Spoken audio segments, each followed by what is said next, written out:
नमस्कार, आप देख रहे हैं खबरें हिमाचल की और मैं हूं आपके साथ मोनिका। शुरुआत करते हैं हिमाचल की बड़ी और अहम खबरों के साथ। हिमाचल प्रदेश के मुख्यमंत्री सुखविंदर सिंह सुक्खू अब हर सोमवार को सचिवों के साथ बैठक करेंगे, जिसकी शुरुआत आज से ही हो गई है। बैठक में विभिन्न विभागों के सचिवों के साथ फीडबैक लिया जाएगा व समीक्षा की जाएगी।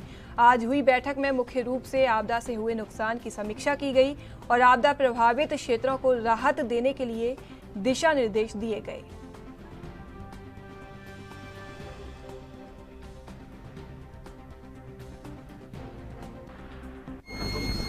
सुबह 11 बजे सभी प्रदेश के सेक्रेटरी से जब मैं शिमला आऊँगा तो बैठक करूँगा। अभी तकरीबन 4 घंटे हमारी मीटिंग चली,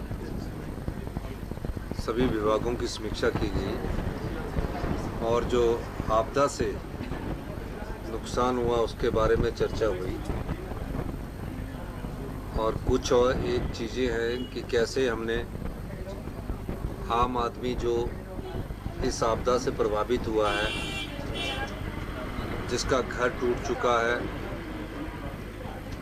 जिसका घर पूरी तरह बह चुका है, जिसके पशु घर के नीचे दब गए हैं, लैंडस्लाइड्स में दब गए हैं, जिसके घर में सिल्ट घुस गई है, जिनकी फसलें बर्बाद हो गई है, उस बारे में सब कुछ विस्तृत चर्चा हुई। और अभी मैं खुद धर्मपुर विधानसभा क्षेत्र में जा रहा हूं, क्योंकि कांगड़ा की कुछ बेल्ट है जहां बहुत ज़्यादा नुकसान हुआ है। ज्वालामुखी, सुला, जयसिंहपुर, बड़सर, भोरंज, इन सब जगह मैं जाना चाह रहा हूं। मैंने 1 बजे निकलना था, लेकिन मीटिंग लेट हुई, इसलिए मेरे को अब निकलना पड़ रहा है। हम ये आश्वासन हिमाचल के सभी लोगों को जो प्रभावित है, हमारी सरकार एक एक आदमी को सरकार के जो आर्थिक साधन है, जो सीमित साधन है, उनसे उनको। वहीं मुख्यमंत्री सुखविंदर सिंह सुक्खू ने बीजेपी के राष्ट्रीय अध्यक्ष जेपी नड्डा को बताया कि प्रदेश सरकार ने केंद्र सरकार को राज्य में 10 अगस्त तक हुए नुकसान की रिपोर्ट भेजकर 6700 करोड़ रुपए मांगे हैं। राज्य में प्राकृतिक आपदा से 10,000 करोड़ रुपए से ज्यादा का नुकसान हुआ है। उन्होंने बताया कि केंद्र ने राज्य आपदा प्रतिक्रिया निधि के तहत 2 वार्षिक किस्तों में दिए जाने वाले 360 करोड़ ही जारी किए हैं। ऑडिट आपत्तियों को दूर करने के राज्य सरकार के प्रयासों के बाद केंद्र ने लंबित 315 करोड़ में से 189 करोड़ रुपए जारी किए हैं। मुख्यमंत्री ने शेष 126 करोड़ रुपए शीघ्र देने का आग्रह किया है।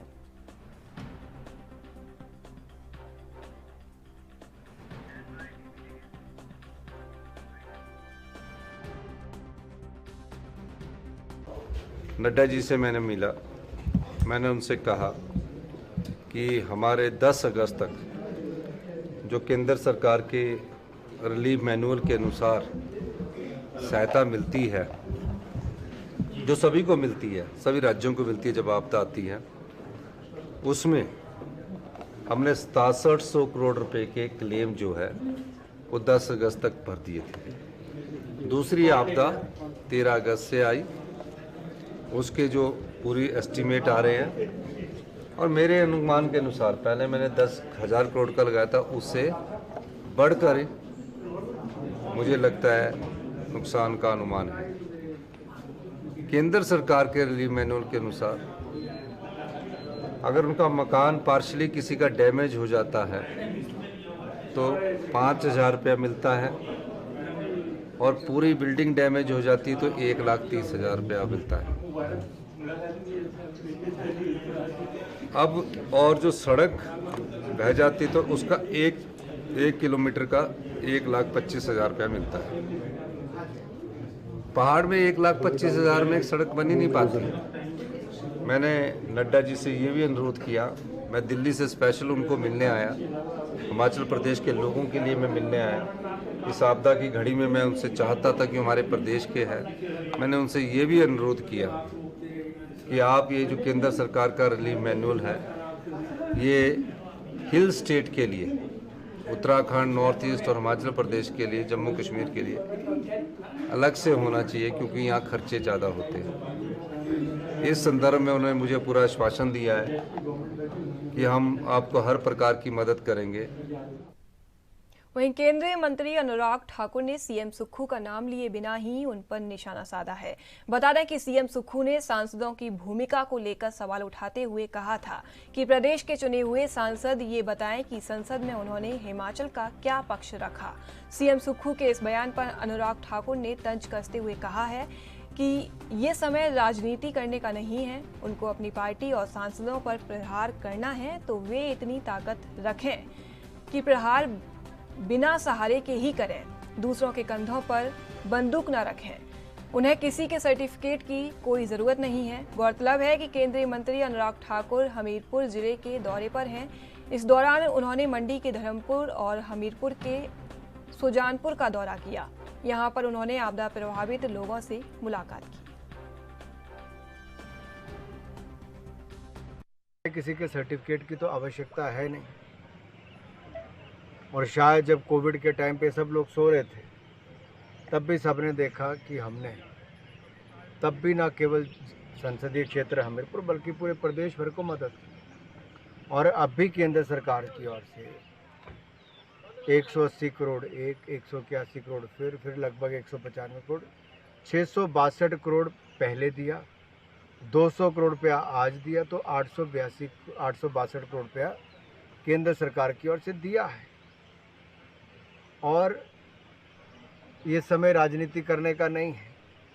उनको अपनी पार्टी के अंदर अपने संगठन अपने सांसदों के ऊपर प्रहार करना है तो दूसरों के कंधों पे बंदूक रख के नहीं करना चाहिए। इतनी ताकत रखनी चाहिए कि वैसे ही करें। पढ़ने लिखने की एक तो कमी है पूरे प्रदेश भर में कुछ लोगों में। राष्ट्रीय आपदा कांग्रेस की सरकार के समय 2008 में उस समय कह दिया था कि भविष्य में कोई राष्ट्रीय आपदा घोषित नहीं की जाएगी, कांग्रेस के समय हुआ। लेकिन उसके बावजूद हमने केंद्र सरकार की ओर से हर संभव मदद दी है, आगे भी देंगे। कल भी मुख्यमंत्री जी से जब मुलाकात हुई तब भी यही कहा कि भविष्य में भी जो मदद चाहिए होगी हम हर संभव प्रयास करेंगे। और 2700 करोड़ रुपए की सड़कें, प्रधानमंत्री ग्रामीण सड़क। पूर्व खाद्य आपूर्ति मंत्री राजेंद्र गर्ग ने कांग्रेस के नेताओं को नसीहत दी है कि आपदा के समय राजनीति नहीं, राहत नीति पर काम करना चाहिए, जिससे आपदा से पीड़ित लोगों की मदद हो सके। पूर्व मंत्री ने कहा कि केंद्र की बीजेपी सरकार हिमाचल प्रदेश में आई इस प्राकृतिक आपदा से चिंतित है। उन्होंने कहा कि हिमाचल में बरपे इस कुदरत के कहर में बीजेपी राष्ट्रीय अध्यक्ष जगत प्रकाश नड्डा 2 बार, केंद्रीय मंत्री और सांसद अनुराग ठाकुर कई बार हिमाचल प्रदेश में आपदा से प्रभावित क्षेत्रों का दौरा कर चुके हैं। प्रभावित लोगों से मिलकर केंद्र सरकार से हर संभव मदद करने का आश्वासन दे चुके हैं। उन्होंने कहा कि इसके बावजूद कुछ कांग्रेस के नेता ऐसा कह रहे हैं कि भाजपा राष्ट्रीय अध्यक्ष जगत प्रकाश नड्डा हिमाचल प्रदेश में देरी से आए हैं, जो कि समझ से परे है।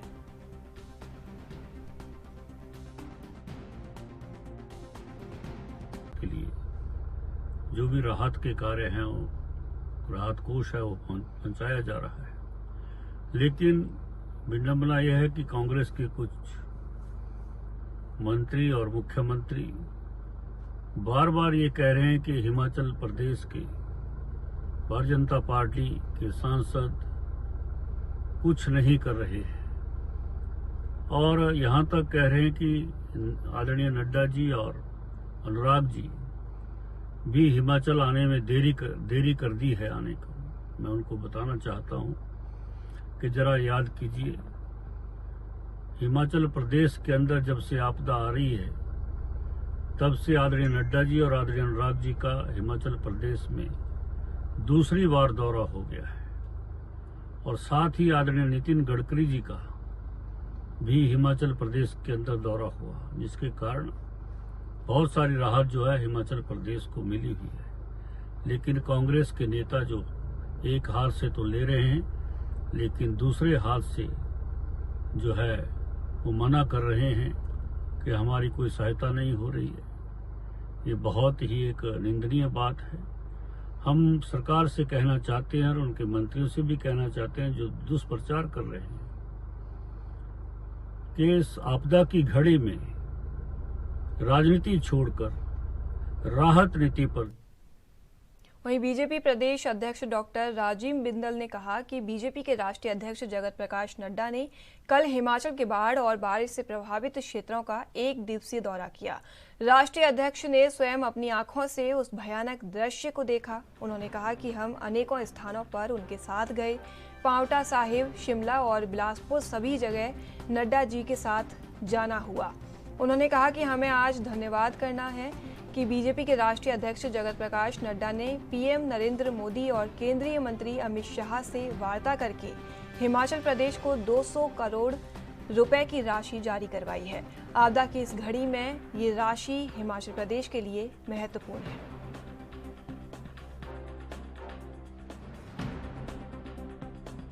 भारतीय जनता पार्टी के माननीय राष्ट्रीय अध्यक्ष श्री जगत प्रकाश नड्डा जी ने 20 अगस्त यानी पिछले कल एक दिन का हिमाचल प्रदेश का दौरा किया।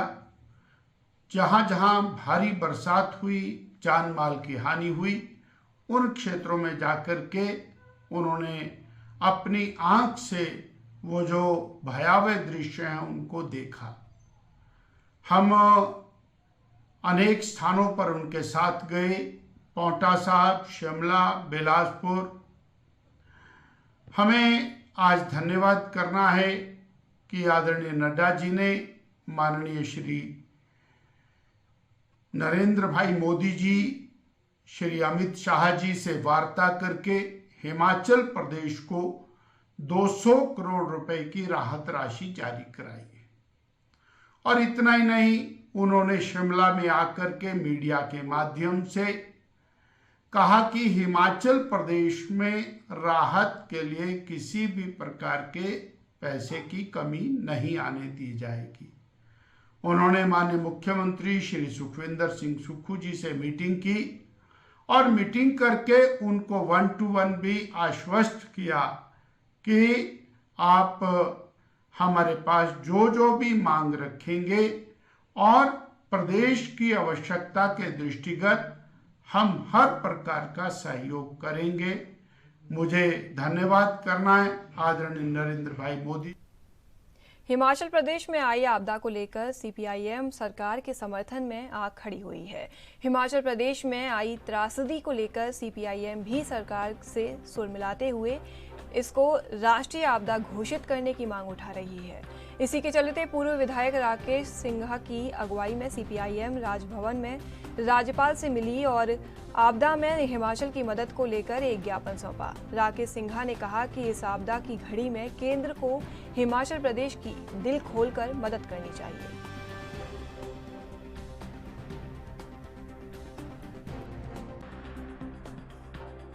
देखिए, आप जानते हैं कि हिमाचल प्रदेश आज़ादी के बाद और हिमाचल प्रदेश के इतिहास में सबसे बड़ी त्रासदी के जरिए गुजरा है। बहुत नुकसान हुआ है हिमाचल प्रदेश का और हिमाचल प्रदेश की जनता बहुत पीड़ा के दौर से गुजर रही है। बहुत दर्दनाक है और इस प्रकार के हालात भी हैं। अगर राहत नहीं मिलेगी तो हम समझते हैं एक ऐसा दौर भी संभव है जिसको नकारा नहीं जा सकता है, जहां पर बड़े पैमाने पर आत्महत्या होने की भी संभावना है। हमने हिमाचल प्रदेश के राज्यपाल महोदय को विनती की है उनसे कि देश के प्रधानमंत्री से जिस भी रूप में निजी तौर पर या संविधान के तहत जो भी तौर तरीका वो उचित समझते हैं, हमारी दर्द और हिमाचल प्रदेश की पीड़ा को उनके दरबार तक पहुंचाएं। और राज्यपाल महोदय ने ईमानदारी से हम आपसे साझा कर रहे हैं, बहुत पेशेंट हियरिंग दी। हालांकि एक ऐसी टिप्पणी भी की उन्होंने कि छोटी छोटी पार्टियां और आवाज़ें बहुत बड़ी बातें कह रही है, लेकिन हमने उनको समझाने की कोशिश की है कि ये जो पीड़ा हिमाचल प्रदेश की है, उस पीड़ा की वजह से छोटी पार्टियां भी बड़ी बात कहने के लिए मजबूर हो रही है। तो फिलहाल एक छोटा सा ब्रेक, जल्द हाजिर होंगे ब्रेक के बाद।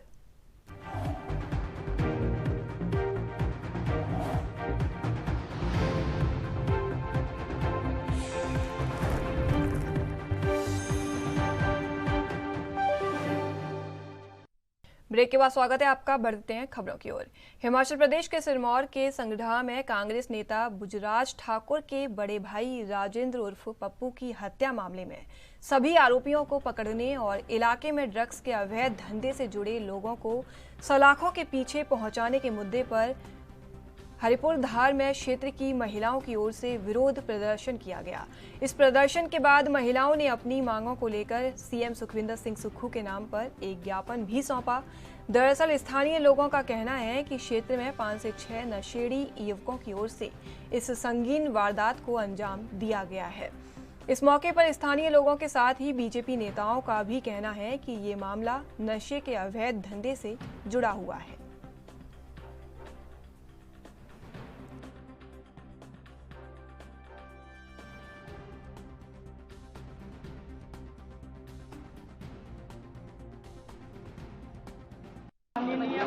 हम माननीय मुख्यमंत्री से ये अनुरोध करते हैं कि जो ये चिट्टा चला है इस पे रोक होनी चाहिए। ग्राम में हो जी चाहे किलो में हो, ये बिल्कुल बंद होना चाहिए। और हमारे हरिपुर धार में एक स्पेशलिस्ट के ये थाना खुला जाए ताकि वो तय कर सके कि यहाँ क्या हो रहा है। और जो ये राजेंद्र के हत्यारे हैं इनको कैद होनी चाहिए और उम्र कैद होनी चाहिए, गिरफ्तार करो इनको। वहीं सिरमौर जिले में भारी वर्षा के चलते कई रोगों जैसे डेंगू, मलेरिया इत्यादि के फैलने की आशंका रहती है, क्योंकि जगह जगह जल भराव होने, खड्डों नालों में पानी इकट्ठा होने से डेंगू के पनपने की संभावना रहती है। इसी को देखते हुए जिला स्वास्थ्य विभाग सतर्क हो गया है और प्रिंटेड सामग्री से पंचायत स्तर तक लोगों को इससे बचाव सावधानियां और के बारे में जागरूक किया जा रहा है। मुख्य चिकित्सा अधिकारी डॉक्टर अजय पाठक ने जानकारी दी।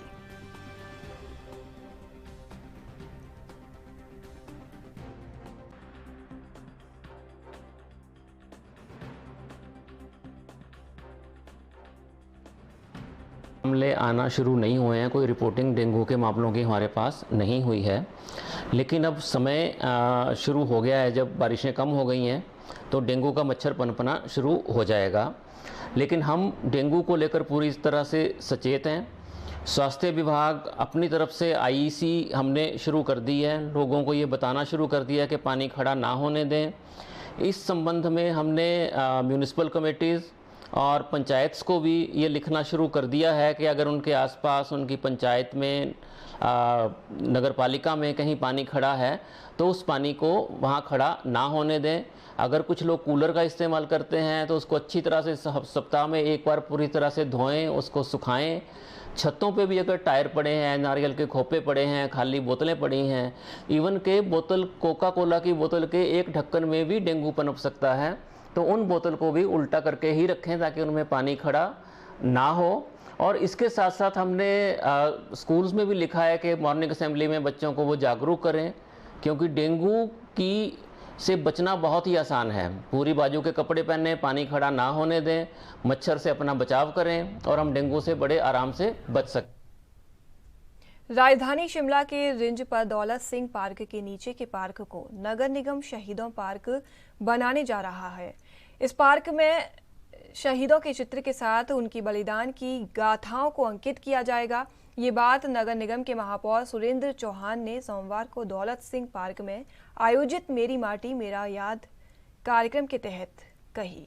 कार्यक्रम के तहत पार्क में नगर निगम के महापौर, पार्षदों और स्थानीय लोगों द्वारा शहीदों को श्रद्धांजलि दी गई और शहीदों की याद में पौधारोपण किया गया।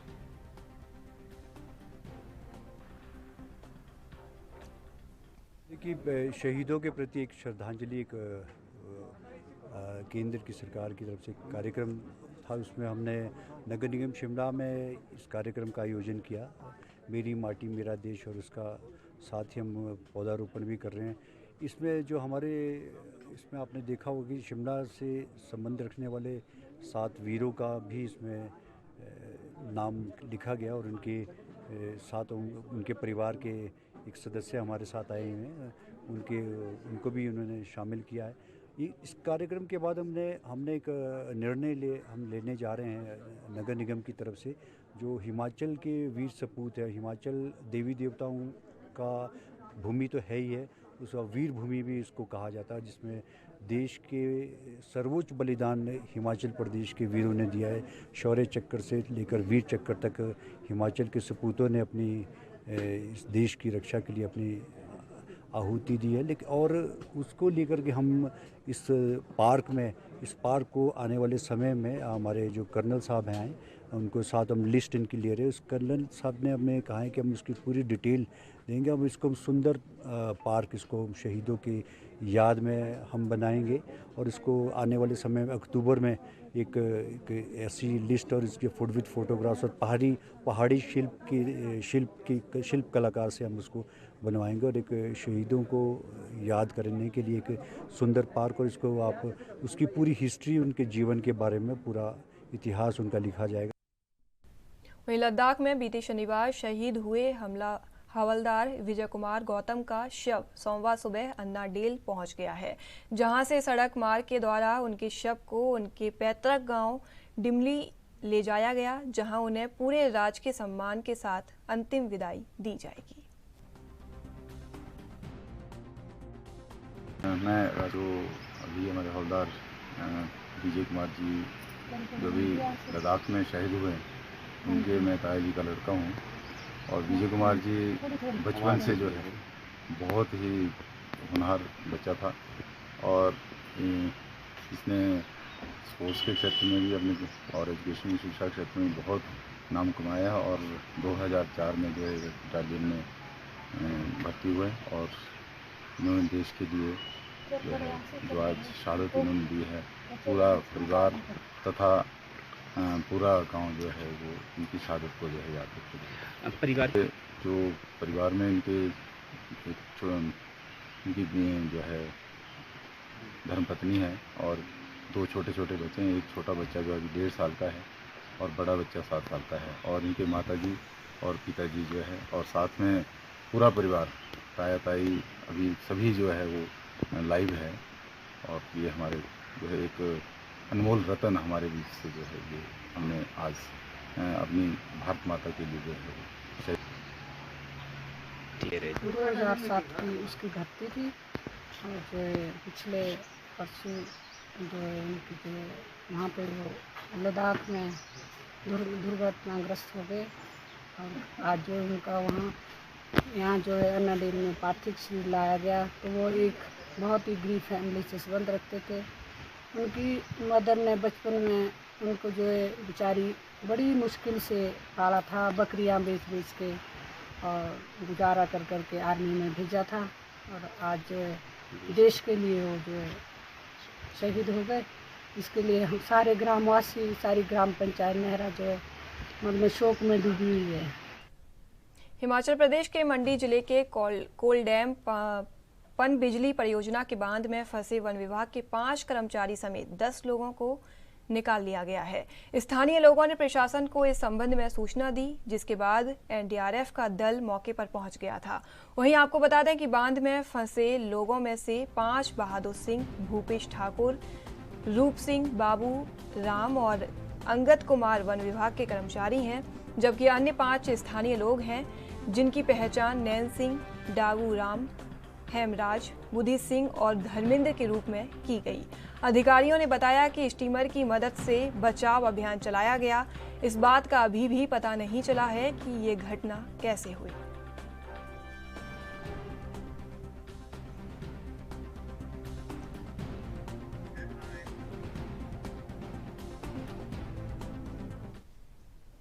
उत्तराखंड और हिमाचल प्रदेश में कई दिनों से बरस रही आसमानी आफत ने चारों तरफ तबाही मचा दी है।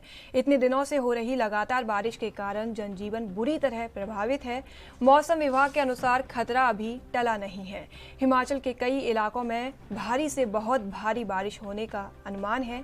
साथ ही कुछ इलाकों में ऑरेंज अलर्ट और येलो अलर्ट भी जारी कर दिया गया है। 21 अगस्त यानी आज हिमाचल में भारी बारिश हो सकती है। साथ ही 22 से 24 अगस्त तक बरसात का प्रकोप बढ़ने की संभावना है। मौसम विभाग ने चंबा और मंडी जिलों में कुछ इलाकों में बाढ़ की स्थिति पैदा होने की चेतावनी दी है। इसी के साथ बताया है कि यहां 26 अगस्त तक बारिश का मौसम रहेगा। अनुमान है कि भारी बारिश के कारण भूस्खलन, बाढ़ का खतरा बढ़ जाएगा। वहीं नदियों और नालों में जल स्तर बढ़ सकता है, जिस कारण फसलों और इमारतों को भी नुकसान पहुंचेगा।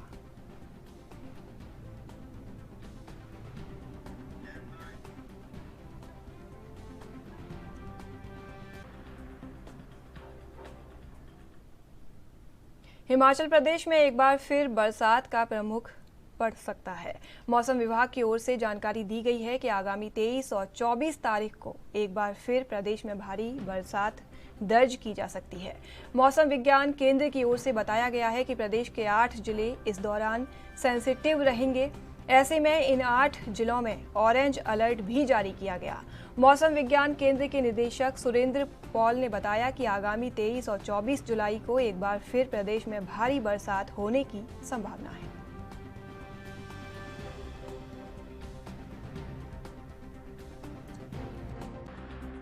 तारीख लेट नाइट के आसपास फिर से मानसून एक्टिव होगा। 23, 24 और 25 में फिर रेनफॉल एक्टिविटी बढ़ेगी। मुख्य तौर पर 23 और 24 तारीख में इन दिनों वाइड स्प्रेड रेनफॉल होंगी और ऑरेंज अलर्ट भी हमें रखा हुआ। जिला सिरमौर, सोलन, शिमला, बिलासपुर, मंडी, हमीरपुर, कांगड़ा और चंबा, इन जिलों में ऑरेंज अलर्ट रहेगा 23 और 24 तारीख को। फिर से एक स्पेल है 23 और 24 तारीख को, और 25 में थोड़ा कम होना शुरू होगा और फिर उसके बाद जो है येलो अलर्ट हमने रखा हुआ है। तो जो है सिर्फ 23 और 24 और 25 ऐसे 3 दिन है जहाँ पे फिर से मानसून एक्टिव हो सकता है। देखिए, इस साल 2 मेजर स्पेल आए हैं रेनफॉल के, जो कि बहुत पुराने, जिसने रिकॉर्ड तोड़े हैं। तो लैंडस्लाइड, फ्लैश फ्लड और क्लाउड बर्स्ट की संभावनाएं अभी भी हैं। इवन कम रेनफॉल में है, क्योंकि कई बार ये होता है कि जैसे लोकलाइज बारिशें हो जाती हैं, इंटेंस रेनफॉल हो जाती हैं, तो उसकी संभावनाएं हमने आगे भी रखी हैं और आज और कल भी उसकी संभावनाएं हैं। तो लैंडस्लाइड, फ्लैश फ्लड, कम विजिबिलिटी और क्लाउड बर्स्ट की प्रोबेबिलिटी बिल्कुल है, क्योंकि एक्सेसिव रेनफॉल इस साल देखने को मिली है। अगस्त में मंडी जिले में 3 स्टेशन ऐसे हैं जहां रिकॉर्ड ब्रेकिंग रेनफॉल हुई है। बाकी जगह पे जो है। तो फिलहाल के लिए मेरे साथ बस इतना ही। देश विदेश की तमाम बड़ी खबरों को देखने के लिए देखते रहिए ANB न्यूज़। नमस्कार।